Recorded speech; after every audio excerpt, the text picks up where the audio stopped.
24 ঘন্টা সময় দিলাম, যদি গ্রেপ্তার করে আইনের আওতায় আনা না হয় আমরা ডিসি অফিস ঘেরাও করব।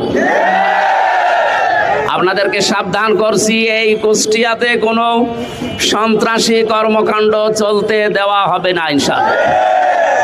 এখান থেকে আজকে কয়েকটা বিষয় জানিয়ে দেই। আমার আসনের ভেতরে বাংলাদেশের এটা একটা আলাদা আসন, আমি তো বলেছি এখানকার সরকারি আমি, সুতরাং এই জায়গায় কোনো চাঁদাবাজি আমার আসনে চলবে না ইনশাআল্লাহ। কেউ কাউকে চাঁদা দেবেন না, কেউ কারো কাছে চাঁদা নেবেন না। যদি কেউ চাইতে আসে বলবেন এমপি সাহেবের কাছে দেওয়া আছে, ওখান থেকে ভাগ নিয়ে আসেন। কার বাবার বুকের কলিজা এত বড় হয়েছে আমি দেখবো ইনশাআল্লাহ। 2 নম্বরের বিষয় বলছি, যারা আমাদের সদর থানার এবং ইবি থানার যারা দায়িত্বে আছেন, এসএলআর এসপি ডিসি যারা আছেন, জনগণের জন্য এখন থেকে আমরা যা বলবো আপনাদের জনগণের জন্য হলে এইটাই করা লাগবে। এর বিপরীত যদি কোনো কিছু আমি দেখি বা আমরা দেখি, আপনাদেরকে কিন্তু এই জেলায় আমরা আর থাকতে দেবো না।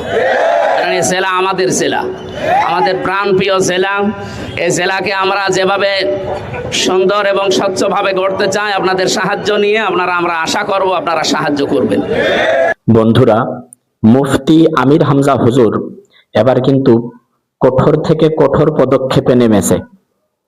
হয়তো যারা হামলা করেছে তারা ভেবেছিল যে হয়তো আমির হামজা হুজুর ভয় পেয়ে যাবে, কিন্তু আসলেই তো তিনি ভয় পাওয়া জিনিস না। তিনি স্বৈরাচার হাসিনার সময় 3 বছর কারাগারে ছিল, অর্থাৎ তাকে কঠোর শাস্তিও দেওয়া হয়েছে। উল্টো ভাবে ঝুলিয়ে রাখা হয়েছিল মুফতি আমির হামজা হুজুরকে। তিনি তৎকালীন সময়ের কিন্তু বীর সৈনিক। এখনকার সন্ত্রাসীরা ভেবেছে যে হামলা করলেই মনে হয় মুফতি আমির হামজা হুজুর থরথর করে কাঁপা শুরু করবে। কিন্তু দেখেন তারা কি করতে যে কি হয়ে গেল।